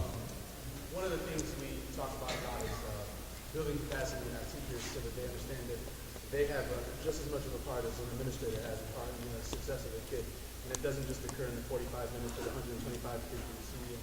And it shouldn't always take monetary dollars for you to work with kids outside of school or attend events or do things with them. So what are some strategies you have in terms of building capacity and ownership with the whole building, not just the 125 kids you may see in a day? Because that's a struggle where sometimes the self-reflection is not there often enough to say, what am I doing, or what else could I be doing? And a lot of times it is, I have a life outside, or that kind of piece to it, and how do you negotiate that? Well, it's good to have a life outside. I mean, everybody needs to have a life other than their job. But I think that it goes back, are you doing advisories here at the high school? Okay, so one of the things I encourage you to look into is the possibility of doing advisories where you schedule into the day either, now some schools do it every day, some schools do it just once a week, but advisory period. The advisory period is a way, builds the time in to build the relationships. If you don't do that, typically your counselors, what's the counselor to student ratio at the high school here? 200, 300, 300, 3. So who are the counselors here? Any counselors? They're off scheduling right now, because that's what they spend most of the time doing, right? Is they're scheduling, and chances are they don't get to do a whole lot of counseling. When you serve 300 kids, your ability to actually counsel goes way down. So, and we know there are lots of kids out there who need counseling. They need someone to talk to them. They need that advising. So if you could find ways to build it into an advisory period, but for that to work, teachers also need some training on how to use that time. Because advising is different from teaching. And not everybody has the skills, to do that. But that's one thing I'm seeing in many schools. And a number of schools, they use it not simply for kind of personal or academic advising. The kids, they do projects with their teachers in the advisories as well. At Landmark High School that I mentioned, kids do a project, a year-long project in their advisory session, and they work on that project with the teacher. And the advisory groups are smaller than normal classes because the principal has an advisory, the assistant principal has an advisory. Everybody has, so you have more adults involved so you can reduce the ratio between adults and kids. So it's a model I've seen that can work well when done well. Yes? Going back along with some of the lines that people brought up, financial. What I have seen and experienced is that financially, the politicians look at what is it going to cost me today for this year, my budget for this year, versus what effect is it going to have on that child 10 years from now.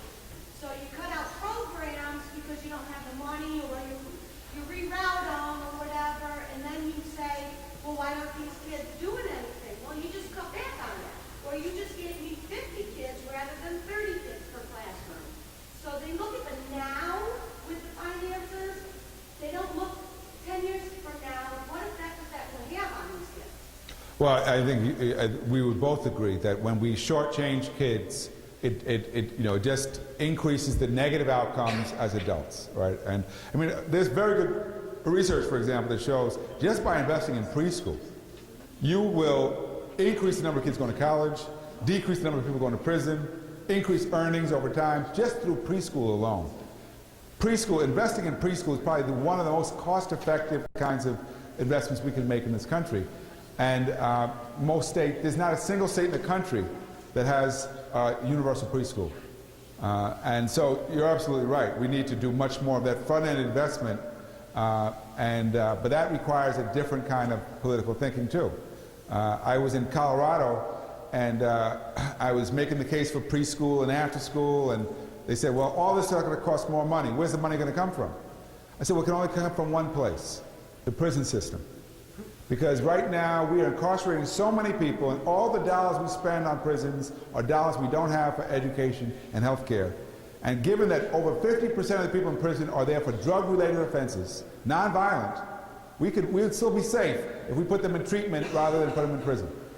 And so I left the stage, and the governor of Colorado came up after me. And he said, you're right, I'm a former prosecutor, we should be doing that, and because that's where the money is. And I said, wow, what a courageous politician. And then I found out he was about to leave office.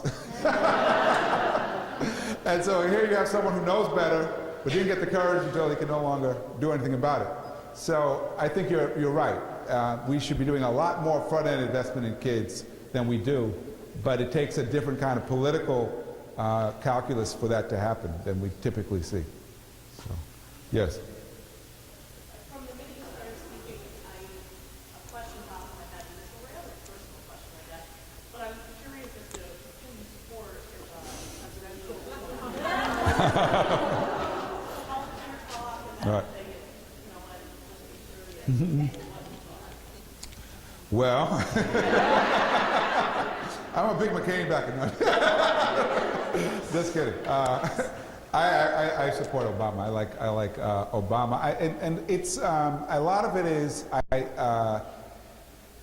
I like the way I was watching the interview the other day on CNN. You can actually see him thinking when he talks. Right? It's not a slogan. It's not a soundbite. He's actually kind of reasoning, and some people use that against him. Say, oh, he's too smart to be president. We like C presidents. Bush was a C student. And so maybe that's going to work against him because he can't appeal to people who want quick sound bites. But I like the fact that he thinks. I also like the fact that it breaks a whole lot of barriers that we've had for a long time in this country. I don't think that just because if we elected him that suddenly we're going to get universal health care. I don't think that's the way our legislative process works. It's still going to be a compromise between Republicans and Democrats. So domestically, I don't think one president's going to make major changes. I do think internationally it can make a big difference, though. Maybe get us in fewer wars, and that could help too. So that's where I'm. My heart is there right now. Yes. I was wondering if you have any experience with schools that have had volunteers, especially from parents, to help close that gap. With the program that we're talking about, trying to get volunteers, parents, mentors into the schools to help in the areas that we've been talking about? Yeah, there's, and what's interesting about that is, because some people say, well, we serve poor kids, so therefore we can't get the parents involved. Well, guess what? The high-achieving, high-poverty schools, and those schools exist. You can go right now to the Education Trust website and get a document called Dispelling the Myth on high-performing, high-poverty schools, and you will find over 3,000 schools across the country that meet that criteria. And almost all of them have high parent involvement. Now, what's different? Well, how is it that some schools, despite the fact that they're serving very poor parents, get lots of parent involvement? It's about building those relationships. It's about strategies throughout the year. It's about making people feel comfortable. It's about engaging them as partners. And they've got strategies like that. So at PS 188, I mentioned earlier, in the Lower East Side is a school like that. They invest resources in working with parents because they see the parents as a resource. They've got staff that know how to speak the language. If you have nobody can speak the language of parents, that's a real obstacle. They create, in many schools, parents come, they stand and wait for someone to talk to them. They've got a little lounge area, coffee and tea. So if you're waiting to see somebody, you can be comfortable while you're waiting. They've got staff that knows how to make that person feel comfortable when they get there. So they're doing a number of things to make parents feel welcome and to feel part of the process. I work with a school in Berkeley, Emerson Elementary School. When they do their back to school, their parent-teacher conference, They present the parent with information. This is where your child is right now. They want the parent to know. And when the parent comes out and says, this is what you can do to help your child. So not only does they say, this is what we're going to do, and this is what we need you to do. So every parent comes out of the parent-teacher conference with clear advice how to help their child. Because they believe that parents can help their children and are more likely to if we ask them to. So if you look at the schools that have high poverty and high parental involvement, you always see a strategy in place to make it happen. It doesn't just happen because those parents are different. So, way in the back and then in front. Yes, you. Okay. Two things. Well, I think it's so important when we're talking about high schools and middle schools. You talked a little bit about the difference between elementary and high school. Well, elementary, it's much more of a, they're much more in touch with each other. They work together more at the school. And I think with high school, you close your door and your culture is just in your classroom. So I think it's so important for people in middle and high schools to talk with everyone in the school, the people in the cafeteria, the guards in the hallway, or whatever they're called. Yeah, the sentries in the hallway, thank you. The sentries. What is the culture of the hallway? Right. It should be, everyone should be on the same page as to what that is. So when a kid walks in the door, they feel it right then. It's very important. I mean, finding ways to get people to collaborate, to work together, to avoid the fragmentation. High schools, because when they're large, this is a large school, tend towards fragmentation, and that works against people understanding how what I do in science relates to what you do in foreign language or you do in English. And we need to see that we're part of the same team. School in Boston that I've worked with, City on a Hill, they hold every Friday a town hall meeting run by kids. The kids run the town hall meeting, and it's for the deliberate purpose of community building. And there's a staff member who works with the kids because they also have a strategy to empower kids. They're not afraid of empowering kids because they believe that kids who are empowered will also take their education more seriously. So I think you're right. That's an issue we've got to constantly work around, is preventing people from being isolated and from being fragmented in school, because that undermines our ability to create a strong and positive culture where all of us will benefit. Here, and then I'll come across. Going back to the parent involvement piece, I've heard that parents really want something important in the school. So I've heard a high school teacher say, we don't really see that much of parent involvement. Parents sometimes feel like involvement means coming in and cutting the paper or doing some little small tasks. They don't really feel like a difference in the school. Parents have said to us that I want to feel like a partner in my child's education. I don't want to cut papers. I want to feel like I'm doing something that's actually benefiting the school. So possibly if we do that in elementary and in high school, so we would see our parents throughout the year that they're actually felt like we could trust them. Right. I think there's an issue there to do these important jobs within our community, not just at home. And that's true. I think we have to be creative. So let me mention Emerson Elementary. That's the school I know that's had the strongest parental involvement that I've ever seen. And they've got parents who design bulletin boards. They got parents who will, every morning, when parents are dropping kids off, they don't have a security guard. It's parents who volunteer to coordinate the dropping off of kids in the morning because they don't have the resources. So parents do it. They use the parents as the resource to make up for what they can't provide. They have some parents who have the time and ability to do one-on-one tutoring for kids they can't reach, who read to kids. So they use the parents as a resource to make up and to compensate for what the kids can't do. So I'd encourage you to think about ways that you can engage parents. You don't want parents to get in the way, right, of the teachers, but you do want them to reinforce and to support where it makes sense and where it can be helpful. Yes. I want to get back to that. As a little team as well, and I was part of the program that started a new position in the district called the research program, and it actually coordinated recruited volunteers from the campus, from the community, and started a resource, a data resource, where if a particular teacher is teaching a curriculum lesson in one particular subject, we had a database established with community knowledge professionals who were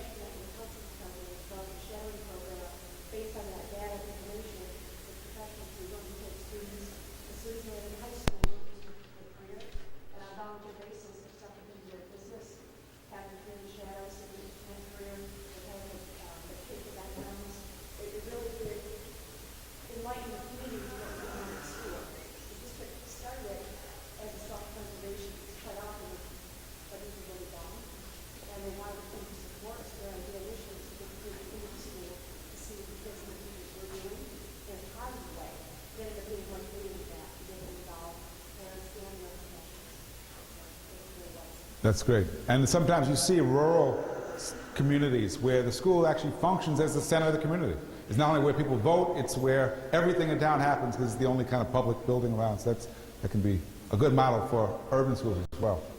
There was a, yes. Yeah, I know you understand that gap you're reading. I watch these kids struggle with tests and it's heartbreaking. Our school district has done a good job with, trying to have reading across the board with English, science, math, social studies, but I know a lot of us of math and science and social studies teaching have a lot to do with our curriculum. And they can't do both economics and that. It's needed for these kids to succeed, and they are so lacking in reading. And some years ago, our reading teachers were laid off. And in some cases, they were not having teachers that were hired. I can't emphasize enough how important it is that we need to have more reading teachers, we need to have reading class something, so they can increase vocabulary, so they can move to standardized tests, and we can have higher scores. No, I agree completely. Literacy is the foundation for all the other learning that takes place. If they can't read and write, it's going to be hard for them to do anything else. It really, those are, and the thing is you have to invest in the elementary schools, but you've also got to make literacy investments in the secondary schools, and because it changes. And a lot of it is about extended time. Because if you can't get it all done during the day, then you need to look at after school and summer school for these kids. A number of communities, you are lucky you have a major university here in Rochester. At the University of California, Berkeley, there was where I taught before, we had a summer academy for kids, and where kids were getting enriched math and literacy in the summer, particularly from inner city schools in Oakland and Richmond. So I don't know if that's a kind of partnership that you could establish with local universities to make up for the lack of resources in the district, but I encourage you to be creative, find ways to address that, because you're right that you probably can't solve it simply through the school day. This what? Right. Right. Right. So, there was a hand. Yes, you had your hand. I was just going to say another difference between elementary school and high school with parent volunteers is realistically by the time we start kids in high school, the parents aren't there because the kids are sometimes smarter than them. They feel more comfortable about sharing in an elementary setting. Coming into a high school where they themselves may not know how to read. So in there, we need to make them feel comfortable. Absolutely. And maybe they can learn alongside. No, it's true. I mean, you need different strategies at the high school level for engaging parents than work in elementary. Because, a lot of it, the kids don't want your parents involved anyway, right? When you get to high school. That's right. There's a school in Boston, I can't remember the name right now. They require parents to come in for the report card twice a year, once in the fall, once in the spring. But they do it as a festival. So you go to the school and there's a band playing, there's food, there's full of activities, a play going on. They want to make it a positive, festive occasion, not like this punishment. Come and get that report card and see how screwed up your kid is. And you know, it works. So but you need different strategies. So there was a hand that shut up. Okay, I think we have time for how many? Do we have time for any more? Okay, two more. Okay, here and then there.